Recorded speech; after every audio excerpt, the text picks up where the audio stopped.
and welcome back to part 2 of our look at the Conter conference, which took place recently. If you haven't seen part 1, we'll link to it below. It was an excellent discussion that we had with Liam McLaughlan, who was the first speaker actually at the conference. And it was Liam, in his speech at the conference, who described the Yes movement as a disruptive force, which we rather liked. Hence, we're picking that up as the title for these 2 podcasts. A disruptive force, part 1, and now part 2.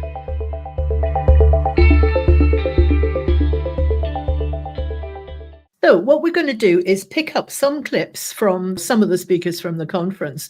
And we're actually going to start with Laura Webster, who is the editor of The National. Now, all of these are clips from longer speeches, but obviously we don't have time to replay the entire conference in this recording. But Laura has a very interesting point, which had not occurred to me. So let's hear what she's got to say.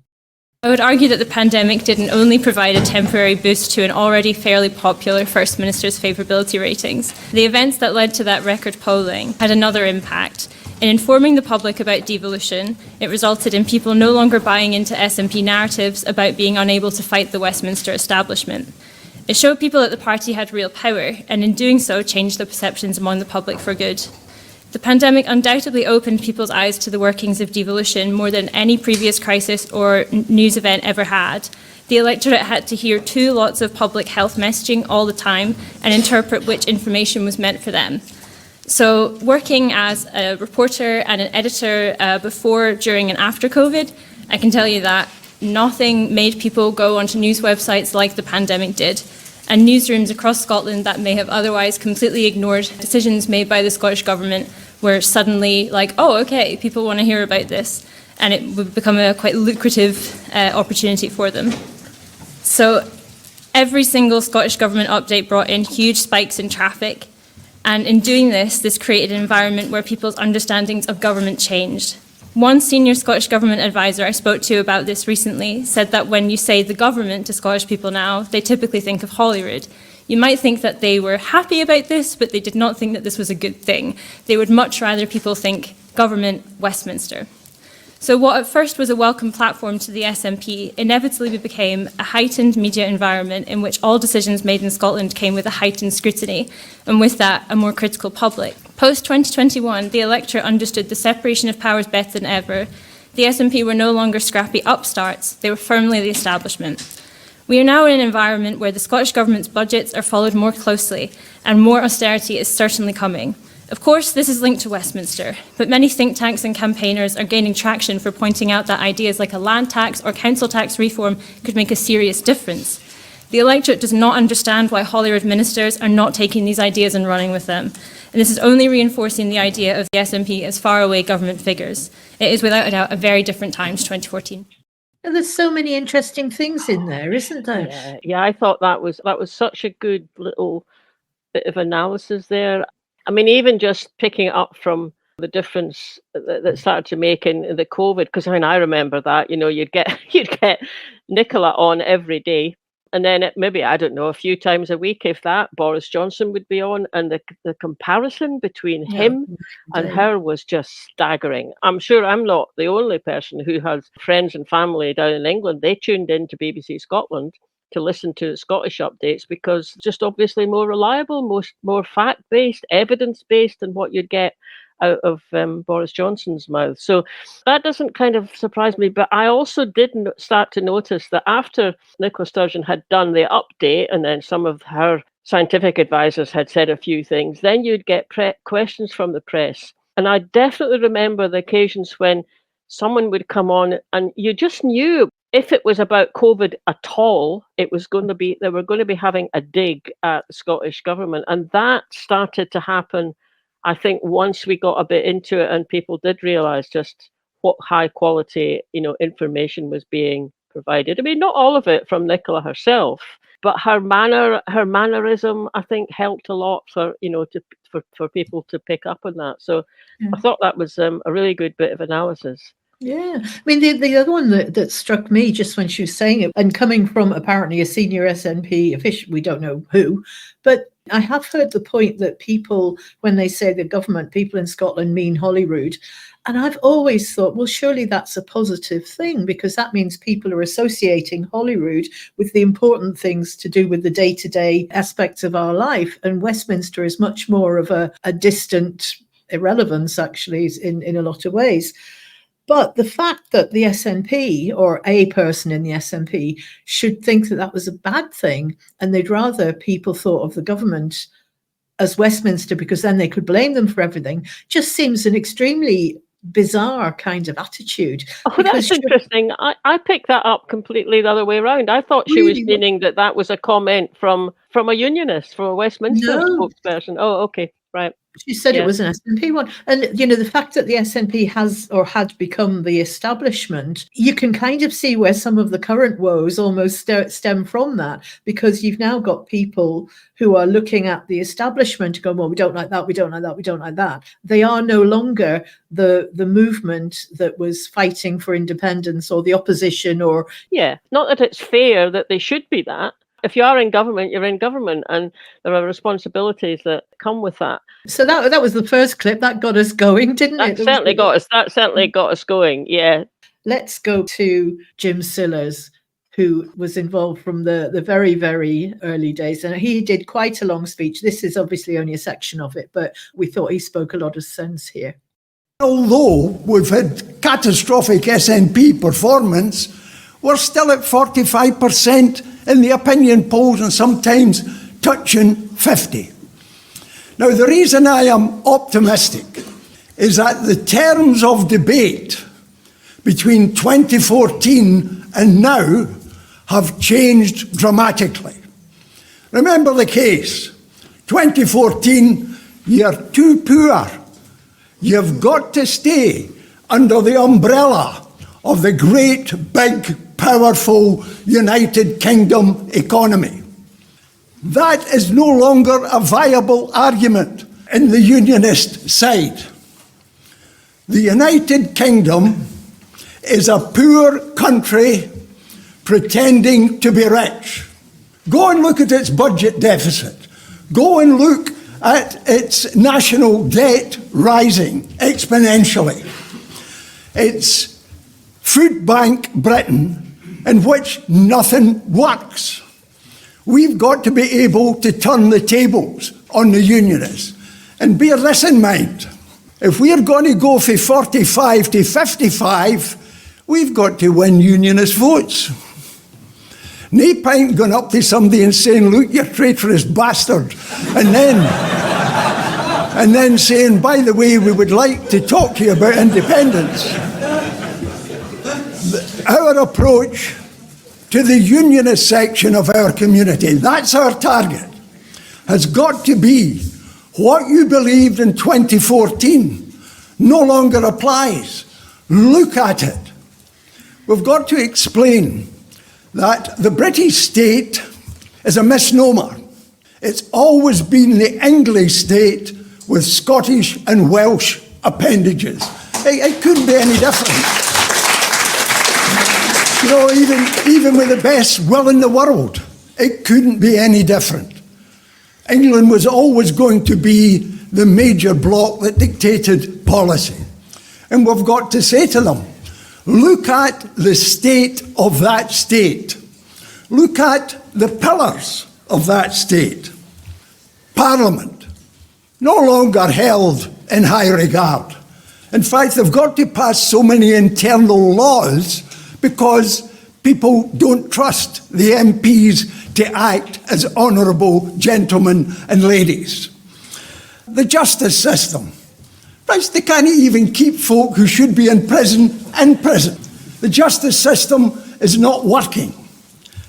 The military, the smallest army since Waterloo, couldn't defend Cornwall. Do you realise that if NATO went to war with Russia tomorrow, the British contribution would be a brigade, not even a division? The Royal Navy, the Daily Mail last week, Daily Mail, so it's true, published the state of the Royal Navy. Ships are not at sea. We've got 2 aircraft carriers which cannot operate as battle groups because there's not enough frigates and destroyers to make up the screen that required for an aircraft carrier. Doesn't matter where you look, that pillar of the state, the military, is crumbling. The police, nobody agrees with them any longer as somebody you can trust. And then there's the Church of England, something that Scottish nationalists never look at. But have a look at the deterioration of one of that great pillars of the English state, the Church of England. It's actually in crises. And then you've got the other institutions, the NHS doesn't work, the BBC, people are no longer deferential because they can't trust it. So all the pillars of that state are crumbling. And the result is, we've got to say to our unionist comrades, if you want to remain poor, if you want to remain that you're not going to be able to meet your aspirations, stay in partnership with that declining state. It suffered 2 major shocks. The 2008 banking crisis was a major shock. The mishandling of the pandemic, that was trashing the economy, is the second major shock. And the policy since 1945 no longer applies. From 1945 onwards, it was managed decline, post-imperial decline. Now it's precipitate decline that we're actually seeing. That's the case we've got to get across to our people. And that's why I'm optimistic. The whole term of the argument has shifted in our favour. Excellent. It was stirring stuff. I mean, It was. That point about the Church of England, I have no idea what he's referring to there. I suppose that's the point he was making, wasn't it? I mean, when he mentioned the aircraft carriers, I thought that was going to be a comment about how they're aircraft carriers without any aircraft that can land in them. And I hadn't kind of remembered that if you're a big aircraft carrier, you need a whole, you need to be defended, and you need smaller but still large Navy ships to do that. So that was a bit of an eye-opener. And just the whole thing, isn't it? I mean, when I was sitting listening to that, there's a very old friend of mine. We went to university together, and I know she voted no in the referendum, and we occasionally kind of touch on it, but not so much, really. It's a little bit difficult. But actually, I thought, oh, that's given me a way of having a conversation that isn't sort of saying, if that was the basis on which you voted no, do you think that really stacks up now? And then going into it a bit, I thought that was really useful. And I was struck at one point when he said, our unionist comrades. Because, to be frank, there's a lot of rude comments, is putting it mildly, from yes supporters on social media when they're referring to, well, it might be the Scottish Tories or whatever. And you think, not that I completely disagree with what's been said, but in the back of my mind, I was thinking, look, these are the people that we do have to persuade. And that's really what he's saying, isn't it? That's the task. We've heard a lot about positive campaigning and negative campaigning. And the way he was describing that, it seemed to be quite clearly, look, get in about them and say, here's all the things that's wrong with the union. Here's all the things that are worse than they were in 2014. It's a fine line to do that and not be perceived as anti-English, because actually if what we're criticising is the state of the UK and the union, it's as bad for people in England as it is for people here. So I think that's a fine line to walk. But I hear people still saying positive campaigning will win out over negative campaigning. Now, it didn't in the Brexit referendum. That was all about Project Fear. And it didn't in the 2014 referendum. That was about Project Fear. So I don't know why a positive campaign on its own, is likely to win out again. But I think if we're going to match a sort of, here's the positives and the opportunities and the possibilities of independence, there's a great case you could make for that. But I think it's really valid to also spend some time talking about and here's what you're trying to get away from. Here's the bad stuff that you're keeping in place if you stay in the union. I suppose that's true. I mean, if I just carry on thinking about my old university friend, what Jim Sillars has said just now, that could give me that kind of approach, especially about, sheltering. We need to shelter under the broad, powerful umbrella of the United Kingdom. That gives me a way of starting a conversation, because I could sort of say, is that what you thought? And do you still think that?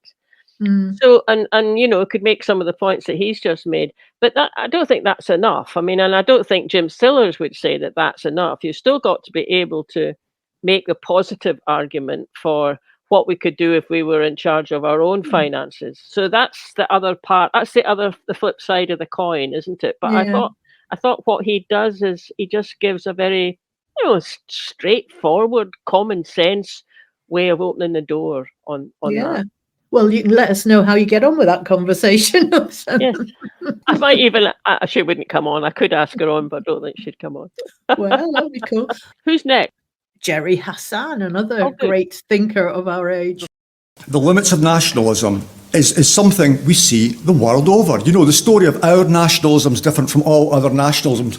Broadly true, but it's a nationalism. And I always draw this point that even speaking to, dozens of SNP branches, they nearly always get from the Irish writer Fintan O'Toole. And Fintan wrote in 2014, nationalism is like a rocket fuel. It gets you powerfully out into space, but it burns up quickly. Its rocket fuel burns up quickly, and it leaves you with no guidance system.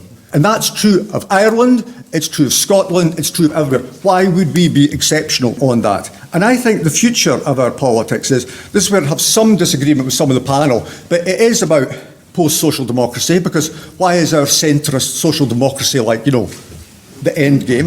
And I think it's also post-nationalist, because the limits of nationalism.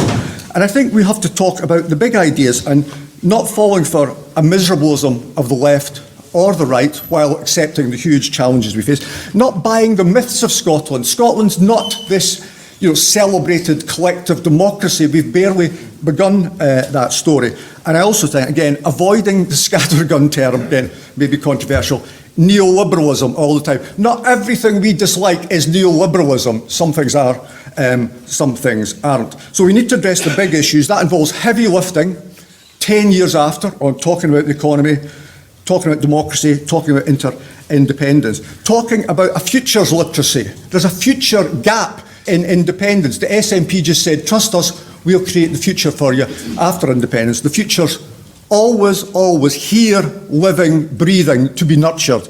And the SNP are not interested in that version of independence. They are, in a sense, I think, a court party. A court party is how Scottish politics has been done time memorial. Power, patronage, control. It's what the Labour Party were. It's what actually pre-1707, when we had a court, pre-1603 rather, how politics was done. And I just want to end with this quote and see if someone can guess who it is. This is 1976, a key point in British politics.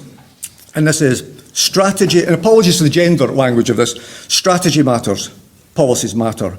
But behind them all stands the vision. Scorn not the vision, scorn not the idea.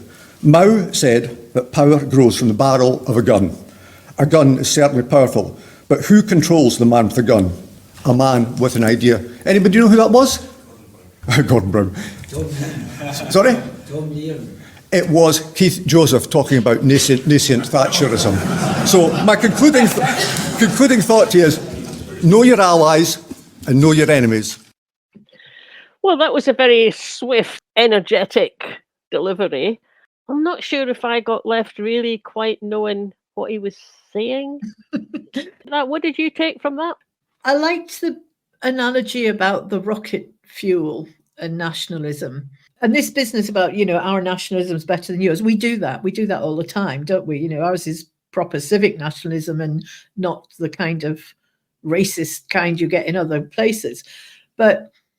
And I think there is some truth in that. I mean, that's fair enough. I mean, there's truth in that. It's not as perfect as that, but there's a lot. There is overlap, but that is on the whole truthful enough thing to say, isn't it? And what I took out of what he said, though, was that, that we can all get fired up behind this idea of independence. We did in 2014. We need to do that again. But there has to be, once we've actually got that yes vote, which is sort of, where's the guidance system? Where do we go after that? So I think what he was saying is we need to have people saying, and here's what will happen, and here's what will happen, and here's what will happen. And that actually he's not seeing that coming out of the Scottish government just now. Well, you wouldn't expect it to come from the Scottish government just now. Now, you might well expect it to come from the Scottish National Party, at any point since 2014. So is that what he was saying, that he reckons that he thinks that now, right now, because we're not at the point where we've got 55 or more, support for independence. It's what he was saying was, well, what would help that along would be to have some people or groups or even political parties saying, okay, this is what we do with a currency. This is what we do with a constitution. Was that the kind of thing he was meaning? I think it probably was, and actually, interesting, those two examples, there are groups working on those things. As we that's speak. Why that was a very deliberate choice on my part just now, which is kind of like, well, so those things are happening, but maybe he's saying they've not got a big enough profile, or they're not being picked up, but that's a different thing, The point I thought he might be making, or what I could take out of it, was that if we're expecting the Scottish government or the SNP to do that for us, then we're looking in the wrong place, and that it's the movement itself that's going to provide the rocket fuel that's going to get us to where we need to be. But then we all need to be, as a nation, looking at what kind of country do we want to be? What do we want our constitution to be? What currency, we know what currency we're going to use. What institutions do we need on top of that? I mean, I think he was saying it as a kind of criticism of the SNP, but I think actually, I'm not sure that that's fair, because what it's suggesting is there's a big gap there that we, as the movement with 45 to 50% support, could be doing something about, whereas the SNP with 30% support are perhaps not able to take that on. Are we expecting too much of them because the movement is more powerful than one party? For sure, the movement needs a political wing, but we've maybe expected them to be everything rather than just... I mean, what he also said, the SNP do I don't know if they quite come out and say, leave it all to us, we'll get it all sorted, but there has been a bit of that, and that's obviously not going to work. But, I put a couple of examples there, but there's also Commonweal. I mean, you and I know how, immense amount of work that they've done. And we also know that they've been pretty well ignored by the SNP, if not even, not exactly criticised, but, put to one side, really, which is odd, really, isn't it? The waste of a fantastic resource. And the other thing we've got, I mean, we saw what the Welsh did with their constitutional 3-year exercise, and we know the power of a citizens' assembly. We're not using them. We haven't done a citizens' assembly for a couple of years now. So maybe it's more on that level. Yeah, I think so. I mean, I wasn't very taken with the rocket fuel kind of image, really. I mean, people who send rockets up are actually very, very good at calculating just how much rocket fuel they need to get to where they want to go, and then the fact that the rocket, or the bit that's left, will carry on going in that direction. If you put not enough rocket fuel, you don't get there. If you put too much, you go wheeking off into outer space and you're not in orbit, really. So it didn't quite work for me, that one. But anyway, apart from that, I agreed with a hell of a lot of what you said there. It's the next one. So this is a very short clip from what was a longer speech. This is Kat Boyd, who is often, very outspoken. One thing in particular I want to say very clearly is that I think that we have to, and I mean we, the radical left, we have to be honest about the consequences of independence. It might be brutal. We cannot go into or stand with fellows and say that independence is going to deliver a magical future if we're prepared to fight for it, because that's not the reality. Independence and independent Scotland will be prey to the same forces that we have seen sniffing around the Scotland project. We have seen snapshots of what might happen And I think that we have to take that very, very seriously. I think we have to be honest and say, yes, this might be economically very, very, very difficult for a vast number of people. But after that, we can build. We know that we can transform things. I think we have to be clear that the generation that votes for independence may have to make big sacrifices. We cannot say that, it'll be better than what we have, with Starmer in charge. It might be, it might not be, but we have to be honest that it might not be. We have to be honest with people and say that this might be hard. And I'll finish on this, because whilst the generation that votes for independence might have to suffer and make sacrifices, it's only so that the generation that comes after has the thing that we need now more than ever, that the last 10 years has proven very clearly, is that people in Scotland need a way to, without them being able to wriggle off the hook or slither out the question, we need a way to hold our political governing class to account without any blame being put on, it's their fault, it's their fault, it's their fault. And in an independent Scotland, we will have a way to hold our political class to account, but we have to be honest about the sacrifices it might take to get there. Thank you. Now that started off doom and gloom. Absolutely. Absolutely. And I know, though, she did say it might be difficult. She didn't say it definitely will be, because we cannot say exactly what the future is going to bring. Any of us, we can't say. It reminded me of that scene in Dr. Zhivago. So they've had the 1917 revolution and in Moscow, and people are having to saw up their furniture in whoever's house they're in order to get the fire going and get a bit of warmth there. And it's also, I just thought that was a bit over the top. And to be honest, I don't like saying we have to be honest, of course, because no one's going to say, oh no, we shouldn't be honest. You see, we're going to have to be honest, could be brutal, and then go on that way. I didn't think that much of that kind of contribution till I have heard her talk before, and I've been some years back, and I think it was in a CND march in Glasgow, and I was really impressed with her. Really, I just wasn't with that. I think it's one of those things, isn't it? If you say, to be honest, so and so, that sets up the impression that everything else you say isn't honest. Yeah, exactly. And So that's you've got why, to be careful with that. it's not a very impressive way of putting your argument. There's much better ways of putting it than to do that.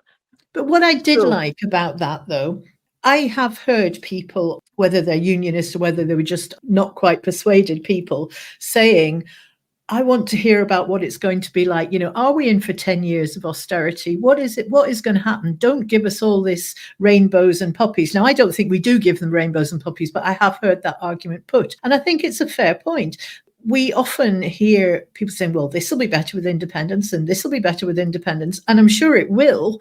But the process of getting to that point might be difficult, and it is going to need a lot of work, and it's going to cost a lot of money and take a lot of resource to set up new institutions. And there will be things that are difficult. And I can imagine, take pensions, for example. We were hearing quite a discussion about that at the Scottish Currency Group conference. And for most people, their pension, I think it was a state pension, it will be fine. But there are some groups, such as me, I think, who have a pension that comes from a British institution. It'll carry on getting paid in pounds. And eventually I'm going to, unless that is somehow taken over by the Scottish government, I'm going to be paying 2%, to get it converted into Scottish pounds every time I want to spend it. Now, I accept that because I still think it's better that we're independent.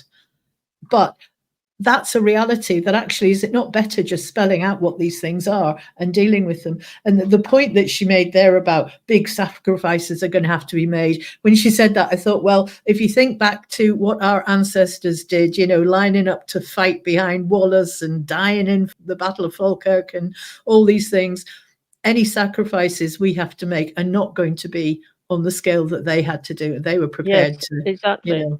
Exactly. And I mean, yeah, you can go that far back, and they're good examples. And I mean, there was also plenty of people who put their lives on the line for, more recently than that, actually, well, although not for a Scottish, people do it, but generations, there's usually something for a generation that's kind of a crucial thing. Like for my dad's generation, it was the Second World War.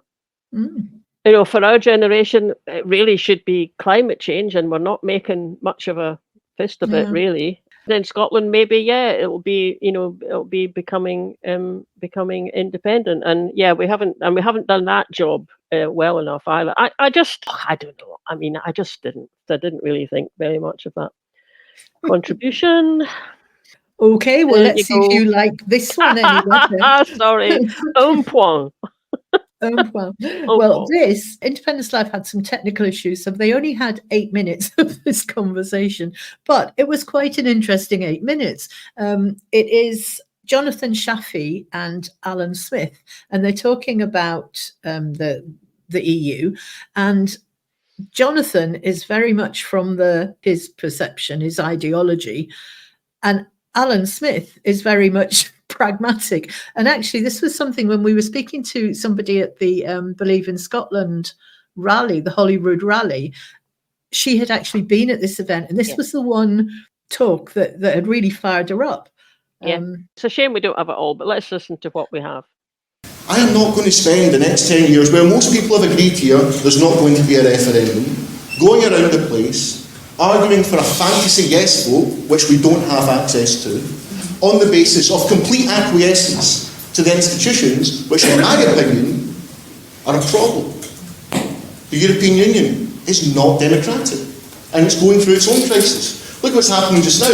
They're setting up hard borders within Europe on the basis of migration. Look at the question of the European Commission, unelected. And also look, and I'll finish on this, at the question of where we are today in the world when it comes to foreign affairs. You see, I was a great fan of Hamza Yousaf's position on Gaza. I think that he stood up and he made a principled stand, but he did it in a way that brought people with him, in my opinion. To me, this is the question of the era. When John Swinney took over, that question dropped like a rocket. Yes, they've got the formal position, it dropped.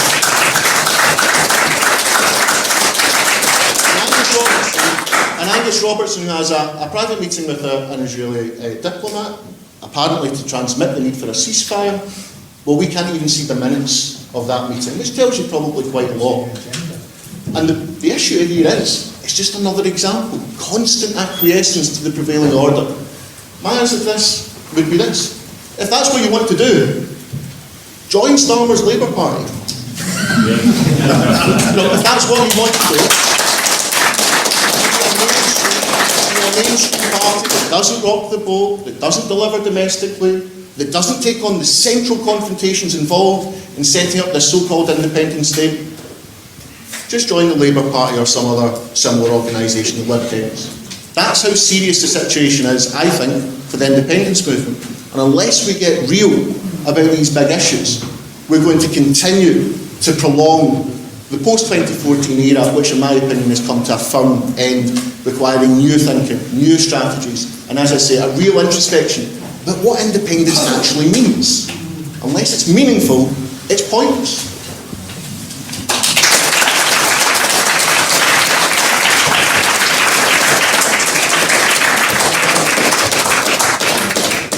The truth emerges from an honest disagreement amongst friends. And maybe some in the Yes movement need to remember that we are actually all on the same side in this. And my priority is only to get as many people over the line to yes in Scotland as I can. And the point about the pragmatism of the SNP's position in a lot of defence, foreign affairs postures, I take the point, I do. But to say things like the EU is not democratic just isn't serious. Oh, come on. It's just not serious. Have you read nothing about the EU? I've read a few things about the EU, pal, aye. To say that it's not democratic is out of step with the people of Scotland, 71% of whom want to join the EU. Now, if you want to be out of step with the people of Scotland, by all means, have whatever position you like. But we need to deal with the things that exist in the world. Independence is not about ourselves alone and pretending that Scotland's borders are somehow immutable, that nothing's ever going to cross them. Humankind is the most globalised and interconnected than it ever has been ever, and that's increasing, not decreasing. Now, I take the point about how the rules-based international order is under threat. I take the point that the EU is not perfect. I'll happily wax lyrical on the things I would do to reform the EU. But pick a side, guys.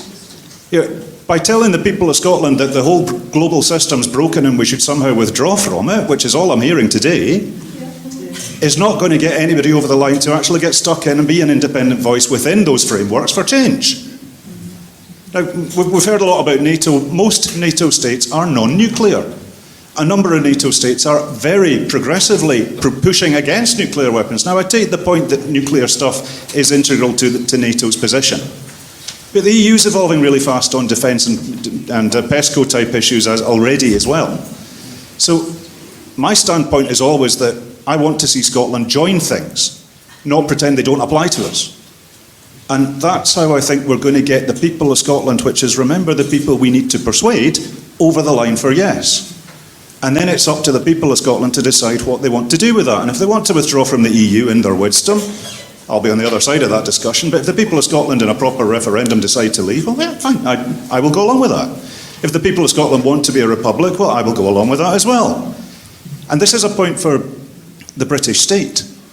Yeah, I will accept the criticism amongst friends that the SNP's proposition is a little bit not that much change in parts. Our position that the Union of the Crown 1603, the Union of the Parliament 1707 are two distinct things. So an independent Scotland will keep the Crown under our proposition.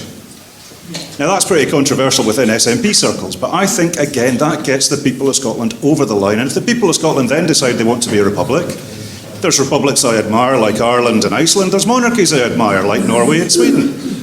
And it's up to us as the people of Scotland to choose that. So if the SNP position's a bit fudgy and a bit milquetoast, I've heard the word a couple of times today, well, that's because we've designed it to try to appeal to as many people as we can. And I think that's smart politics. I think that's pragmatic. Yeah. And this is my point about the left falling out with each other before we get the power. Let's get the power and then use it. Yeah.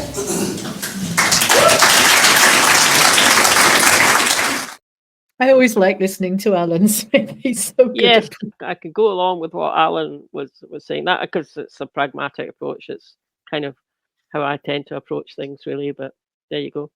Yeah, it just makes sense that there are some things that need to be decided after we're independent, because apart from anything else, it'll be a much better discussion and decision when we're not getting constantly interfered with by the country next door. Well, yeah, and I think that's where the kind of the more idealist one that Jonathan Shafi was saying, maybe even Kat as well, I'm not quite so sure about her, but if you try and have that conversation, I'm not saying you shouldn't have those conversations. As many, let's have as many as possible in the run up to being independent. But it's really necessary to understand that the people who will be having those conversations are us. It's the yes movement that haven't. We don't get the unionists joining in. You start having a conversation about how to set up a new constitution. Yeah, of course we can do that, but it won't include unionists. And that can only happen after everyone knows we've had a vote, we've gone for independence. Now let's get everyone together and start talking about these things, whether it's being a republic, what we want in the constitution, our armed forces, do we join NATO? And it includes everyone. And that's the only way, it's the only way to do it, really, surely. Yeah, I agree. So for our final clip, this is Dr. Tom Montgomery, who's a lecturer at the University of Stirling, and he is talking about some research that's been done. And I think this is very interesting because there have been people criticising various parts of the Yes movement, various parties, various individuals. This is actually a bit of research, and some of those things get backed up and some of them don't. So it's quite interesting to listen to this one. It's a little bit long, but I think it's worth It is, and it's particularly good that he puts in direct quotes from the people that they've contacted, some of whom are senior kind of politicians or activists, and some of them are senior unionists as well. So it's worthwhile listening to it. I think it's good. The reason why we're here is because little over a year ago, myself, Ewan and James Foley were discussing the fact that it's almost 10 years since the referendum, and we wondered if anyone was doing any research on it. We found that not really anyone was doing any research, empirical research, so we'd do it, and here we are. So today I'm going to talk a little bit about the findings of that research, because we were very fortunate. People were very open in terms of giving us their time, talking about their experiences of the referendum, but also its aftermath as well, and that's very important to the discussion we're about to undertake. The basis of our entire research really is a qualitative study, talking to senior figures across the SNP, former parliamentarians, current parliamentarians, people who are involved in various political parties and different movements and groups. And ultimately, what we find is that people do have this genuine sense of a political moment happening in 2014, okay? And so we try to theorise that a little bit, use theory, because we're academics and we love to do that, and apply that to our understanding of our findings. And so what we're trying to walk you through here is two connected ideas. First is politicisation, the other is depoliticisation. And I think it's important for understanding how we got from a position in 2014, this movement that changes the Scottish political landscape, to where the independence movement is just now. So what I'm going to try and do is explain some of the findings through that particular framework. First of all, I want to start by talking about society more broadly. When we spoke to our interviewees, we got a clear sense that everyone found it to be a very politicising moment. And what we mean by that is that the centre of political gravity shifted from the parliamentary chambers to the streets. And many people in here will probably have some knowledge and experience of that. No longer was politics taking place at First Minister's questions. It was taking place in community centres, in old churches, and across Scotland as well. And that's something that came across our interviews. Regardless of what particular position people were in terms of the party, in terms of the movement, they understood this was a political moment. And what was interesting about it is that people shared platforms together despite their political differences, which speaks a little to where we are just now. Now, what you do find as well, as soon as the referendum is over, that 19th of September, the landscape's changed not just because of what's taken place, but also because some of the old institutions have been replaced by new institutions, if you like. The new institutions of Scotland's civic sphere. You have platforms like Bella Caledonia, Commonweal, Wings Over Scotland, all these different types of platforms come forward, and they start to become very important in terms of some of the discourse as well. What we also find, though, is when we speak to those who are involved in the Yes campaign itself, they start to give a sort of different picture of events. So you have, for example, an official who we spoke to, a senior official who was involved in the Yes campaign at the time, explaining the role of the SNP, and explaining it in a way where they say, and I'll quote directly here, I think possibly at the earlier stages, I think there was this view that, Yes Scotland has to speak with one voice. But I think as we went through the campaign, it became evident that not only was that not the case, but there was actual positive advantages to it, to not speaking with one voice. Now that sense is that there's an opening, that Yes Scotland give this sort of platform to different movements and groups. But another official that we spoke to gave a contrasting insight, and that was that Yes Scotland was important, that's a direct quote, I think for the SNP, to ensure that there was a diversity of voices and perspectives, but that none of them became too critical of the SNP. Okay? So you have this sense that Yes Scotland has this, there is a conflicting view of its history. Another thing that came through as well from some of our interviews was some criticism of Yes Scotland as an official campaign itself. So one parliamentarian told us, for example, I'll quote again, Yes Scotland weren't really delivering. I do remember that. They seemed to be spending all their time trying to acquire offices, then bragging about how they got offices that they could claim were on Hope Street. So there was this sense that Yes Scotland has this very different history, okay? Some conflicting views about it and its role. And there is also a sense that there's a conflicting insight, if you like, into what happens in the SNP. Because immediately after the referendum, although there was a defeat in the 19th of September, for many people it didn't feel like a defeat. It didn't feel like a defeat because many people joined pro-independence parties. And the SNP in particular saw this huge increase in membership. And what we find is that people, once they engage with that particular form of politicisation, it's quite different to being involved in a street campaign. You're turning up to a branch meeting and the first item on the agenda is, what were the minutes of the last meeting? It's not the same as going along to a platform and someone's giving a speech and it's quite enthusing. And this came across in our interviews as well. We spoke to one parliamentarian who told us, and I quote again, you were going along to constituency meetings with 100 people at them, and they were in huge rooms, and you didn't know everybody the way that you used to know everybody, and the change was very dramatic. Now, that change happened to an organisation that already existed, the SNP, with its own organisational culture, and that certainly came across as well when we spoke to others involved in the party. So people who were still senior in the party told us that they were unsure what they were expected to do. They had this huge influx of members, and they didn't know always what to do with them. And the party wasn't exactly sure either.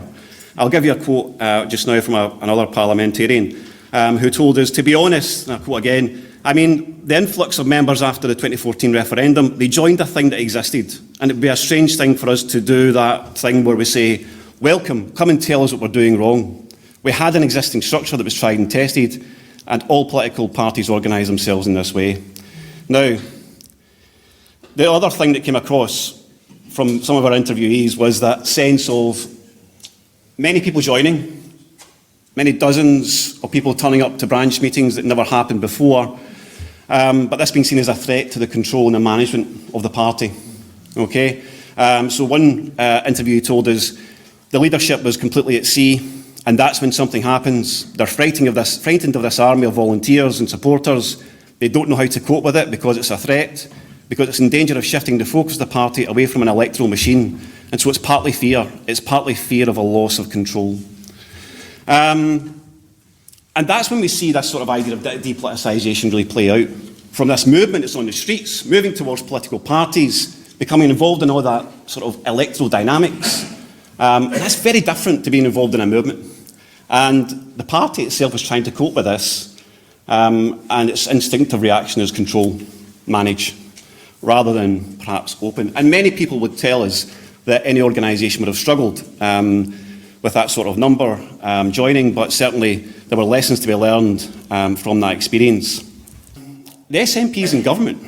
There is a sense that, it's having to simultaneously be a party that's a constituent part of a movement, it's on the streets, campaigning with all these different groups and parties, while simultaneously having to steer policy, okay? And you get this insight that what happens after 2014 is a real centralisation of control, okay? So it's not simply a discussion of that shift back from the streets into the parliament. It's not even a shift from a parliament into government. There's a sense of a closer group involved in making decisions. And our interviewees talked about bureaucratisation, about centralisation of control, and some people who are very much of the opinion that the leadership was doing its best and were very much in favour of the way that, for example, Nicola Sturgeon was running the party, also told us that decisions were being made with a very close, tight group. So a senior figure in the party told us, and I'll quote again, I have been and I am close to Nicola, and I think a lot of the characterisation that I read about her is actually wrong. She's a very warm, collegiate personality, but she relied on a relatively small group of advisors. That's just the way Nicola works, and she makes up her own mind in terms of what she wants to do. So there's this sense that centralisation of control, small group of decision makers, it's real, it happens. And the other thing that happens as well is you get this sense from parliamentarians that they're constantly accused, they see it as being not engaged in the day job of government, okay? That's what opposition tells them, we're not involved in the day job of government. And many of them refuted this. the idea was from them that the day job was actually distracting them from being part of a movement. That they no longer were involved in that sort of everyday activism. They weren't involved so much in raising the profile of independence. They were managing a political brief if they were a minister. They were on committees. They were doing constituency meetings. So the everyday techno-managerial governance of running Scotland had become something of a distraction from their work as an activist. And for example, a senior figure in the party told us, I quote again, the context of the Scottish Government that it wasn't focused on the day job is actually not correct. Ministers were very much engaged in what they were doing. It takes up a lot of bandwidth. Now, there's something else going on here as well, because the Scottish Government, run by the SNP, is a government. But the SNP is also in opposition at Westminster. It also acts as an opposition. And you see this sort of split between the group in Holyrood, which is very much focused on the steering of policy and government, and the group at Westminster. And there is a real disconnect about what's going on across these two different groups, about what they're doing, how they're organised, what their focus is, how they think independence can be achieved. So there's a real sense of a split, if you like, but not something that's particularly acrimonious. It just happens because one side is in government, one side is in opposition. I'll give you a quote from a senior SNP figure who told us, that's the dichotomy that we have in the Westminster elections, where Stephen Flynn can do the cheeky chappy stuff and he does it very well, but we also need to remember that we're a serious party of government in Edinburgh, which is where I think our credibility stems from. We need to look and sound like a party of government, not a party of protest. A lot in that, isn't it? It's very interesting. Yeah.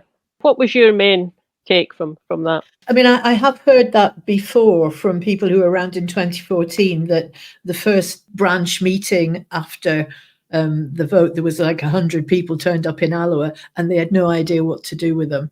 I understand that sense of being, activists wanting to carry on their activism and suddenly find themselves in that situation where it is, right, let's start with a minute. Who's going to second this? I think that is the difficulty that the SNP, that thing he was describing at the end, where they're in government in one place and they're in opposition in the other. And sometimes the two halves don't seem to have anything much to do with each other. But isn't it interesting? That's also right now what Labour, the position they're in. Yeah. They're in government at Westminster and they're opposition at Holyrood.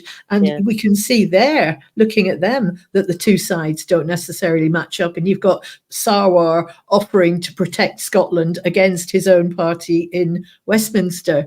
So it's a tricky one to manage.